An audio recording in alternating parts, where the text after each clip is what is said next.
When yellow fever brought an onslaught of disease and death, Philadelphia's religious community bore the burden of memorializing the dead.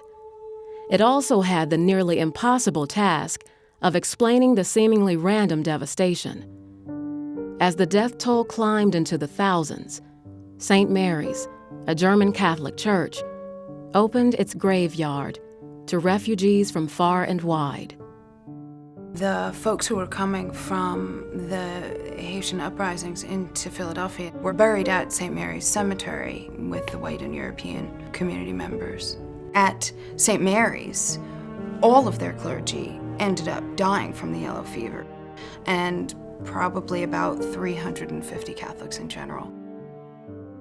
Other congregations suffered even greater losses. Henry Helmuth was pastor at St. Michael Zion Lutheran Church, 4th and Cherry, where he carefully recorded all the burials he did of yellow fever victims from August to November of 1793. He buried 641 Lutherans. The intensity during those 2 months of people dropping dead was so great that Henry Helmuth said he often just went to the cemetery and waited for the carts to arrive. Repentance has been preached in the usual way, but when this had no effect, God took upon himself this business in an unusual but dreadful manner. Hundreds, yea, thousands of corpses were made to call to every one of us, "Turn ye, turn ye." Henry Helmuth. The yellow fever epidemic decimated the churches. One Baptist church in Philadelphia lost 160 of its members in 1 week. Half the city empties out. So if the people aren't there, then the churches don't have any wherewithal to mobilize to meet the challenge of the epidemic. Ritual and convention simply went by the wayside when the numbers stacked up, and it was simply a matter of getting bodies away and buried as quickly as possible. They simply carted people out there. Everybody got an individual space, but they weren't necessarily marked, not necessarily people put in burial shrouds or coffins, shrouds if they couldn't afford the coffin. They may simply have been laid to rest in their street clothing, however they were at the moment they died. Undoubtedly, there were many bodies buried at the height of this epidemic without any ritual performed at all. Families had to endure that secondary anguish, knowing that by not observing all the right religious rituals, they might be playing with the departed's chance at the afterlife. While many religious leaders fled the city, Richard Allen mobilized his African American congregation to assist in nursing and burying thousands of fever victims. Even though Dr. Benjamin Rush assured Allen that blacks were immune, more than 200 African Americans would die of the fever.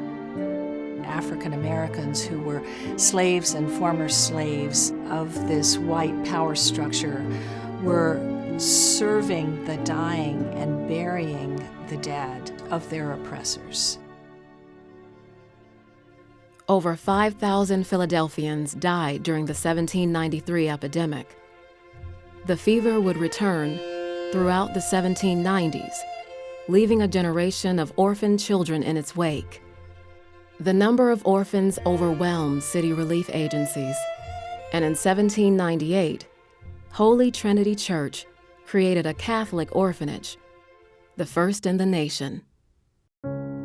Some people do survive, and that survival gives them a sense of hope and resiliency, if you will, and also opens up the question, how was it that they survived? The yellow fever epidemic seemed to erase deism as a major player in Philadelphia's religious constellation.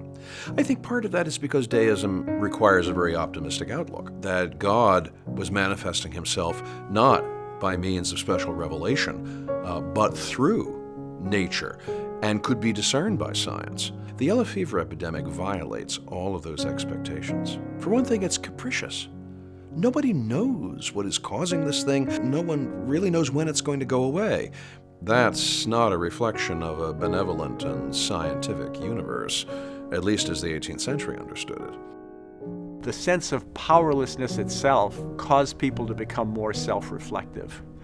And that self-reflection not only encouraged learning, but it also helped lay the groundwork for the great revivals that would come in the beginning of the 19th century.